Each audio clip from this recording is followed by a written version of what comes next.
एक राज्य था। उस राज्य में एक नियम था। क्या नियम था?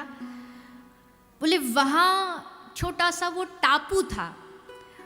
उस टापू में 1 वर्ष के लिए एक व्यक्ति को राजा बनाया जाता था और 1 साल के लिए बड़ी मौज में वो रहता था क्योंकि राजा बन गया। पर 1 वर्ष के बाद नियम था कि जो भी राजा बनेगा 1 साल बाद गद्दी छोड़नी पड़ेगी।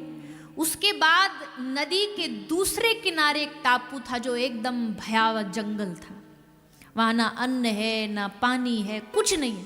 उसके बाद उसको वहाँ छोड़ दिया जाएगा।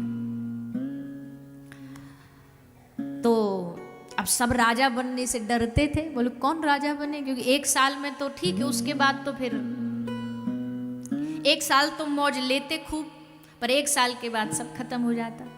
फिर वहां एक बार कोई भगवत कृपा से एक साधु गया। साधु ने कहा हम राजा बनेंगे, और 1 साल के लिए वो साधु राजा बना। 1 साल और लोग जब राजा बनते तो क्या करते, 1 साल खूब मौज लेते, राज्य का खूब जितना रस ले सकते थे लेते, उसमें डूब जाते, बावरे हो जाते। पर साधु ने क्या किया, 1 साल कोई मौज मस्ती नहीं। 1 वर्ष उन्होंने क्या किया, 1 वर्ष जो नदी के दूसरे पार टापू था, 1 साल उसको तैयार करने में लगाया। वहाँ धीरे धीरे करके बीज बोया, वहाँ पानी की व्यवस्था करी, वहाँ दिए की व्यवस्था करी, इतनी व्यवस्था कर ली कि 1 वर्ष बाद जब हम यहाँ आए तो हमारा जीवन आराम से, भूखे न मर जाएं, हमारा जीवन आराम से चलता रहे। तो 1 साल टापू को बना लिया, अनाज उगा लिए, फल उगा लिए, बस काम चल गया।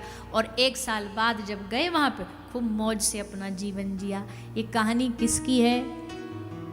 ये कहानी हम ही लोगों की है। ठाकुर जी ने संसार रूपी टापू पे भेजा, पर उसके बाद यानी इस जीवन के बाद भी एक जीवन में जाना है, उसको हम नहीं देखते।